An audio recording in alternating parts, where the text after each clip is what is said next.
Hi friends, എല്ലാവർക്കും online ക്ലാസ്സിലേക്ക് സ്വാഗതം. ഇന്ന് നമ്മൾ ഡിസ്കസ് ചെയ്യുന്നത് 7ാം ക്ലാസ്സിലെ സോഷ്യൽ സയൻസ് ആണ്. ഈ വരുന്ന മാർച്ച് ആനുവൽ എക്സാമിന് വരാൻ സാധ്യതയുള്ള ഇമ്പോർട്ടൻറ്റ് ചോദ്യോത്തരങ്ങളാണ് നമ്മൾ ഇതിൽ ഉൾപ്പെടുത്തിയിട്ടിരിക്കുന്നത്. കൂടാതെ പ്രീവിയസ് എക്സാമിന് വന്ന ചില ചോദ്യങ്ങളും ഉൾപ്പെടുത്തിയിട്ടുണ്ട്. മൊത്തം ഇതിൽ 10 ആക്ടിവിറ്റികളുണ്ട്. നമുക്ക് എക്സാമിനും തരിക ആക്ടിവിറ്റി 10 ആയിരിക്കും. അതിൽ നിന്ന് നമ്മൾ 8 അറിയാവുന്ന ചോദ്യങ്ങൾക്ക് ഉത്തരം എഴുതിയാൽ മതി. 2 നമുക്ക് ഓപ്ഷനാണ്. ഓക്കെ, അപ്പോൾ നമുക്ക് ആദ്യത്തെ ചോദ്യം തന്നെ നോക്കാം. ഇവിടെ കുറച്ച് പിക്ചേഴ്സൊക്കെ നിങ്ങൾ കണ്ടല്ലോ. ഇത് നമ്മുടെ എക്കണോമിക് സോഴ്സസ് എന്ന ചാപ്റ്ററിൽ നിന്നുള്ള ഒരു ചോദ്യമാണ്. നമ്മളതിൽ പഠിച്ചു primary sector, secondary sector, territory sector. അപ്പോൾ ഈ ചിത്രത്തിൽ കാണുന്ന സംഭവങ്ങളൊക്കെ ഏതൊക്കെ സെക്ടറായിട്ടാണ് ബന്ധപ്പെട്ട് കിടക്കുന്നത് എന്നാണ് നമ്മൾ എഴുതേണ്ടത്. അപ്പോൾ നമുക്കൊന്ന് വായിച്ചു നോക്കാം. Occupations that generate income are called economic activities. These are divided into primary sector, secondary sector and tertiary sector. Observe the collage given below. അപ്പോൾ നമ്മൾ ഈ കൊളാഷൊക്കെ നോക്കിയല്ലോ. ടീച്ചിങ് ഉണ്ട്, അതേപോലെ തന്നെ ഫാമിങ്, ഫിഷിങ് എല്ലാം ഉണ്ട്. അപ്പോൾ നമുക്ക് ചോദ്യം നോക്കാം. Find out different types of occupation from the collage and complete the table. അപ്പോൾ പ്രൈമറി സെക്ടറിൽ അഗ്രികൾച്ചർ കൊടുത്തിട്ടുണ്ട്. അതേപോലെ എന്താണ് വരിക? ഫിഷിംഗ് ആണ് വരിക. ഓക്കെ, ഇത് ഫിഷിംഗ് വരുന്നത് ഏതിലാണ്? പ്രൈമറി സെക്ടറിലാണ്. ഓക്കെ, അപ്പോൾ നമുക്ക് പ്രൈമറി സെക്ടറിൽ അഗ്രികൾച്ചറും എഴുതാം, അതേപോലെ തന്നെ ഫിഷിങ്ങും എഴുതാം. പ്രൈമറി സെക്ടറിൽ അഗ്രികൾച്ചർ, ഫിഷിംഗ്. Okay, FISHING. ഇനി സെക്കൻഡറി സെക്ടറിൽ ബിൽഡിംഗ് കൺസ്ട്രക്ഷൻ എന്ന് കൊടുത്തിട്ടുണ്ട്. എന്താണ് വരിക? ഇൻഡസ്ട്രി വരും. ഓക്കെ, നമുക്ക് ഇൻഡസ്ട്രി എന്നെഴുതാം. Okay, industry. അപ്പോൾ നമുക്ക് ഇവിടെ എന്തെഴുതാം? ഇൻഡസ്ട്രി എന്നെഴുതാം. സെക്കൻഡറി സെക്ടറിൽ വരുന്നതാണ് ബിൽഡിംഗ് കൺസ്ട്രക്ഷനും അതേപോലെ തന്നെ ഇൻഡസ്ട്രിയും. ഓക്കെ, ഇനി ടെറിട്ടറി സെക്ടർ, അതിലിവിടെ ബാങ്കിങ് കൊടുത്തിട്ടുണ്ട്. പിന്നെ അടുത്ത എന്താണ്? ടീച്ചിങ് ആണല്ലേ, ടീച്ചിങ്. ഓക്കെ, നമുക്ക് ടീച്ചിങ് എന്നെഴുതാം. ബാങ്കിങ്ങും ടീച്ചിങ് എന്നെഴുതാം. ഓക്കെ, അപ്പോൾ primary sector agriculture, fishing, secondary sector industry, building construction, tertiary sector, banking, teaching. Okay, ഇനി രണ്ടാമതായിട്ട് വരുന്ന ചോദ്യമാണ്, അവർ economic system gives more importance to the primary sector why? നമ്മുടെ എക്കണോമിക് സിസ്റ്റം ഏറ്റവും കൂടുതൽ ഇമ്പോർട്ടൻസ് കൊടുക്കുന്നത് പ്രൈമറി സെക്ടറിനാണ്. നമ്മൾ 3 സെക്ടറാണ് പഠിച്ചത്. അതിൽ ഏറ്റവും കൂടുതൽ ഇമ്പോർട്ടൻ്റ് കൊടുക്കുന്നത് എന്തിനാണ്? പ്രൈമറി സെക്ടറിനാണ്. അത് എന്തുകൊണ്ടാണ് എന്നാണ് ചോദ്യം. Even now, agriculture sector has its own importance in India. Agriculture സെക്ടറിന് അതിൻ്റേതായിട്ടുള്ള ഇമ്പോർട്ടൻസ് ഇന്ത്യയിലുണ്ട്. The sector involves activities making direct use of natural source is called primary sector. Primary sector എന്ന് പറഞ്ഞാൽ എന്താണ്? പ്രകൃതിയിലെ റിസോഴ്സസ് ഒക്കെ ഡയറക്റ്റ് ആയിട്ട് യൂസ് ചെയ്യുന്ന ആക്ടിവിറ്റീസിനെയാണ് നമ്മൾ പ്രൈമറി സെക്ടർ എന്ന് പറയാം. Agriculture and the relative activities included in this sector. The activities in this sector is inevitable for the existence of human being. അപ്പോൾ ഹ്യൂമൻ ബീയിങ്സിൻ്റെ നിലനിൽപ്പിന് എന്താവശ്യമാണ്? അഗ്രികൾച്ചർ അത്യാവശ്യമാണ്. So agriculture has its own importance in India. Okay, ഇനി അടുത്ത activity നമുക്ക് നോക്കാം. British East India company conquered the powerful princely states using military forces. They used other means also to conquer India like subsidiary alliance and doctrine of lapse. അപ്പോൾ നമ്മൾ പഠിച്ചതാണ് British East India company നമ്മുടെ ഇവിടുത്തെ പ്രിൻസസ്ലി സ്റ്റേറ്റ്സിനെയൊക്കെ കീഴടക്കി. അവർ military force ഉപയോഗിച്ച് കീഴടക്കി. കൂടാതെ 2 rules അവർ കൊണ്ടുവന്നു. അതിലൊന്നാണ് സബ്സിഡിയറി അലയൻസ്, മറ്റേതാണ് ഡോക്ട്രിൻ ഓഫ് ലാപ്സ്. അപ്പോൾ ക്വസ്റ്റ്യൻ തന്നത് write a short note on subsidiary alliance and doctrine of lapse. അപ്പം സബ്സിഡിയറി അലയൻസിനെ പറ്റിയിട്ടും ഡോക്ട്രിൻ ഓഫ് ലാപ്സിനെ പറ്റിയിട്ടും ഷോർട്ട് നോട്ട് എഴുതാനാണ് പറഞ്ഞത്. ഓക്കെ, അപ്പോൾ ആരാണ് ഡോക്ട്രിൻ ഓഫ് ലാപ്സ് ഇൻട്രൊഡ്യൂസ് ചെയ്തത്?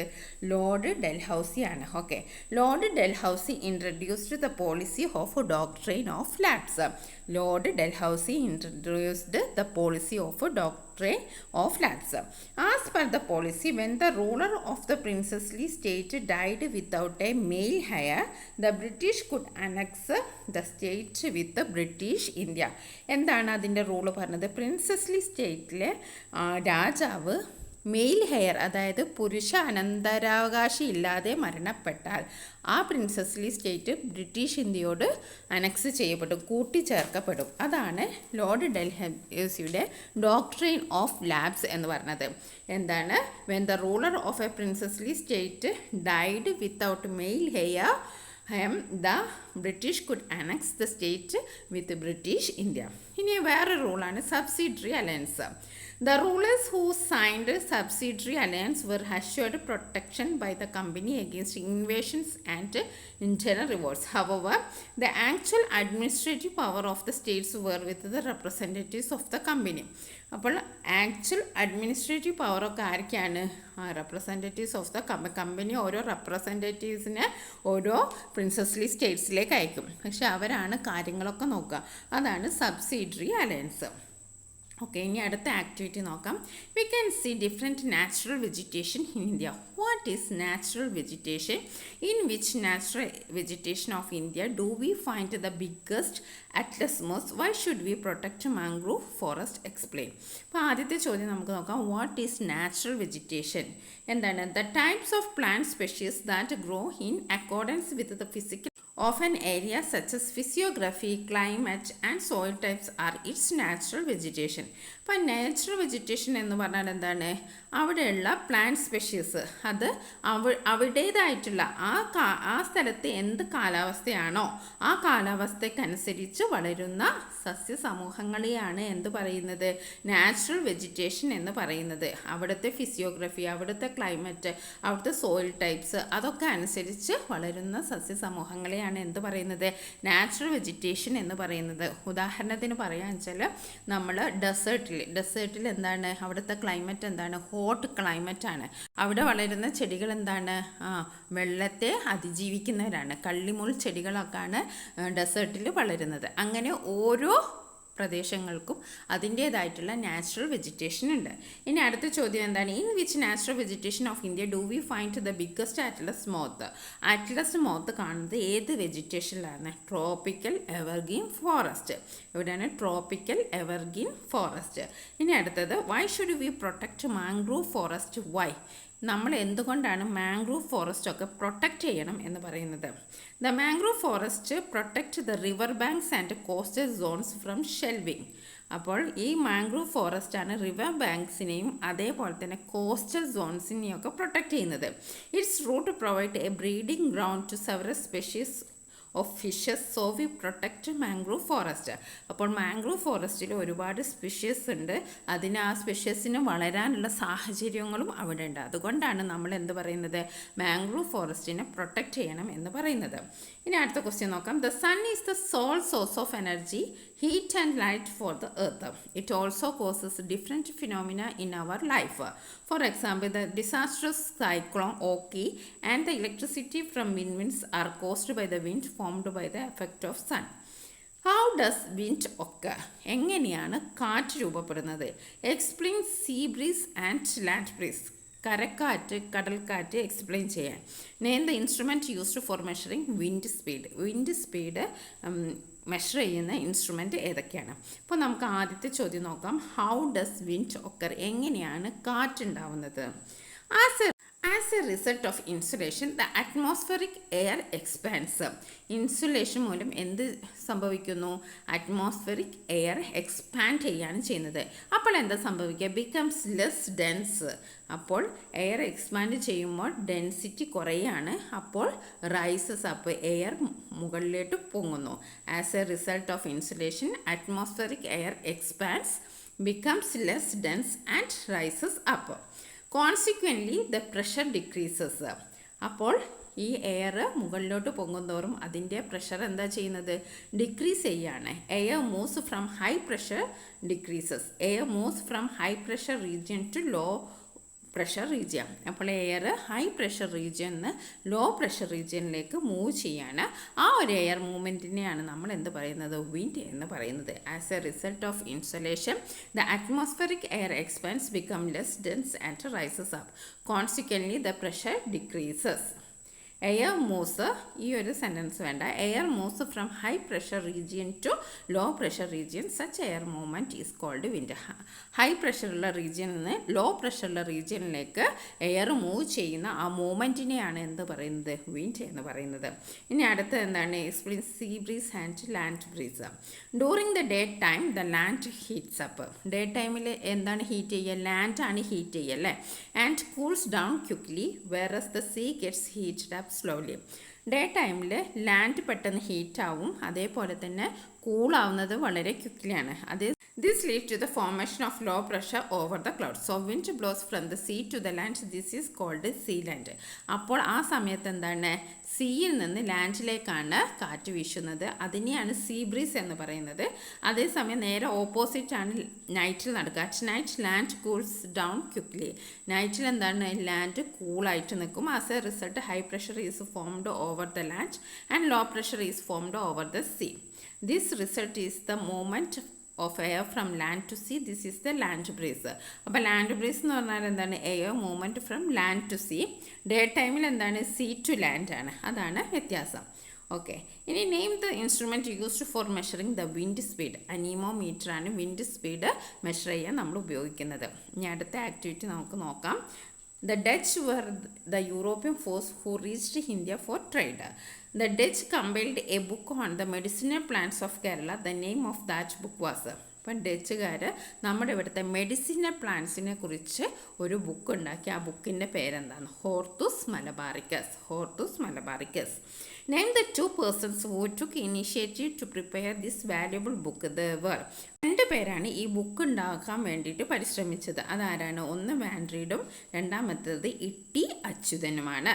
Which were the main trade centres of Dutch in India. ഇന്ത്യയിൽ ഡച്ചുകാരുടെ ട്രേഡ് സെൻറ്റർ ഏതൊക്കെയായിരുന്നു, കൊച്ചി ആൻഡ് കൊല്ലം. കൊച്ചി ആൻഡ് കൊല്ലം. ഇനി അടുത്തത് കോൺസ്റ്റിറ്റ്യൂഷൻ എന്ന ചാപ്റ്ററിലെ ഒരു ചോദ്യമാണ്. Constitution is an authentic document containing the basic ideas, principles and laws of country. അപ്പോൾ കോൺസ്റ്റിറ്റ്യൂഷൻ എന്ന് പറഞ്ഞാൽ നമുക്കറിയാം ഈസ് എൻ ഒതൻറ്റിക് ഡോക്യുമെൻറ്റ്. ഒരു രാജ്യത്തെ സംബന്ധിക്കുന്ന ബേസിക് ഐഡിയാസ്, പ്രിൻസിപ്പിൾസ്, അവിടുത്തെ നിയമങ്ങളൊക്കെ ഉള്ള ഒരു ഒതൻറ്റിക് ഡോക്യുമെൻ്റ് ആണ് constitution. First question, who is known as the architect of constitution. Jawaharlal Nehru, Mahatma Gandhi, doctor B R Ambedkar, doctor Rajendra Prasad. അപ്പോൾ നമുക്ക് എല്ലാവർക്കും അറിയാം ഡോക്ടർ ബി ആർ അംബേദ്കർ ആണ് ആർക്കിടെക്ട് ഓഫ് ഇന്ത്യൻ കോൺസ്റ്റിറ്റ്യൂഷൻ. ഇനി അടുത്ത ക്വസ്റ്റ്യൻ ആണ്, how does the parliamentary system differ from the presidential system. Parliamentary സിസ്റ്റവും presidential സിസ്റ്റവും എങ്ങനെ വ്യത്യാസപ്പെട്ടിരിക്കുന്നു. The parliamentary system is a form of government created by the elected representatives. Lawmaking is the main responsibility of the parliament.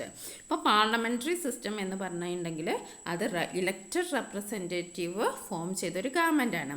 Law making ആണ് അതിൻ്റെ main responsibility. Example ഹിന്ദിയാണ്.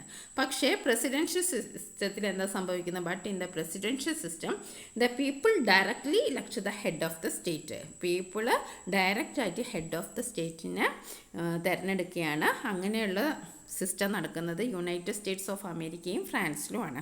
അപ്പോൾ presidential സിസ്റ്റവും parliamentary സിസ്റ്റവും തമ്മിലുള്ള ബേസിക് ഡിഫറൻസ് ഇതാണ്. ഇനി അടുത്ത ക്വസ്റ്റ്യൻ എന്താണ്, write any two basic ideas of Indian constitution. അപ്പോൾ നമുക്ക് സോവറിനിറ്റി എഴുതാം. The complete power to take decision on external and internal matters, അതാണ് സോവറിനിറ്റി എന്ന് പറയുന്നത്. ഇനി അടുത്ത socialism. Social justice is ensured by minimising social, economic and political inequalities in society. അപ്പോൾ basic goals കോൺസ്റ്റിറ്റ്യൂഷൻ്റെ മസ്റ്റായിട്ട് പഠിച്ചിരിക്കണം. ഇങ്ങനെ ഏതെങ്കിലും രണ്ട് ബേസിക് ഐഡിയാസ് എക്സ്പ്ലെയിൻ ചെയ്യാൻ എന്തായാലും വരും. ഓക്കെ, ആക്ടിവിറ്റി 8 ആണ്. Constantinople is the capital of Eastern Roman Empire. What were the features of Constantinople? കോൺസ്റ്റാന്റിനോപ്പിളിൻ്റെ ഫീച്ചേഴ്സ് എന്തൊക്കെയാണ്? Abode of scholars and treasure trove of scholarly text. Abode of scholars and treasure trove of scholarly text. Center of knowledge, gateway from Asia to Europe. ഈ 3 features പഠിച്ചിരിക്കുക. ഇനി അടുത്തത്, why did many of the scholars, artist, writers migrate from Constantinople to Italy. എല്ലാവരും കോൺസ്റ്റാന്റിനോപ്പിളിൽ നിന്ന് ഇറ്റലിയിലേക്കാണ് migrate ചെയ്തത്. അതിനെന്താണ് കാരണം? Italy was a country that upheld the rich Greco-Roman tradition. The rich Italian traders were the patrons of art, literature and culture. These traders were keen to preserve the historical and cultural heritage. നമുക്ക് നമ്മൾ ആദ്യത്തെ ചാപ്റ്ററിൽ വളരെ വിശദമായിട്ട് പഠിച്ചാണ്. When did the Turks conquer Constantinople? എപ്പോഴാണ് തുർക്കികൾ Constantinople കൈയടക്കിയത്? നമുക്കെല്ലാവർക്കും അറിയാം 1453 അല്ലേ, 1453. ഇനി അടുത്ത ആക്ടിവിറ്റി നോക്കാം. The English East India Company rule adversely affected all the workers engaged in traditional occupation. അപ്പം ഇംഗ്ലീഷ് ഈസ്റ്റ് ഇന്ത്യ കമ്പനി ഒരുപാട് ട്രഡീഷണൽ ഒക്യുപ്പേഷനിൽ ഏർപ്പെട്ടവർക്കൊക്കെ ഭീഷണിയായിരുന്നു. ആരൊക്കെയായിരുന്നു അങ്ങനെ എക്സ്പ്ലോയിറ്റ് ചെയ്തതെന്നാണ് ചോദിച്ചത്. Who were exploited under the Company rule? First one ആരാണ്? വീവേഴ്സ്, അതേപോലെ ഫാമേഴ്സ്, ക്രാഫ്റ്റ്മെൻ, ട്രൈബൽസ്. ആരൊക്കെയാണ്? Weavers, farmers, craftsmen, tribals. Okay. ഇനി അടുത്തത്, how did the East India Company exploited farmers of Bengal? ബംഗാളിലെ ഫാമേഴ്സിനെ എങ്ങനെയൊക്കെയാണ് അവർ ചൂഷണം ചെയ്തത്? അപ്പോൾ അതിന് ഒരു ആൻസർ എന്താണ്? Bengal has a rich agriculture sector. Then important aim of the British was to exploit the maximum resources. അപ്പം ബംഗാൾ എന്ന് പറയുന്നത് ഒരു റിച്ച് അഗ്രികൾച്ചർ സെക്ടറാണ്. അപ്പോൾ അവരുടെ ഇമ്പോർട്ടൻ്റ് എയിം എന്താണ്? British was to exploit maximum resources exploit ചെയ്യുക എന്നതാണ് അവരുടെ മെയിൻ ആയിട്ടുള്ള ലക്ഷ്യം.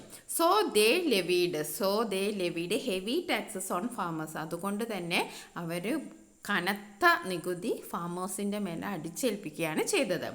പിന്നെ അടുത്തത്, no tax concession when agriculture destroyed by drought and flood. വരൾച്ച, അതേപോലെ തന്നെ വെള്ളപ്പൊക്കം തുടങ്ങിയവ വന്നാൽ എന്താണ്? അഗ്രികൾച്ചർ സെക്ടർ നശിച്ചു പോകും. വിളവുകളൊന്നും നമുക്ക് കൊയ്തെടുക്കാൻ പറ്റില്ല. ആ സമയത്തും ഒരു ടാക്സ് കൺസെഷനും ഈ ബ്രിട്ടീഷുകാർ കൊടുത്തിരുന്നില്ല.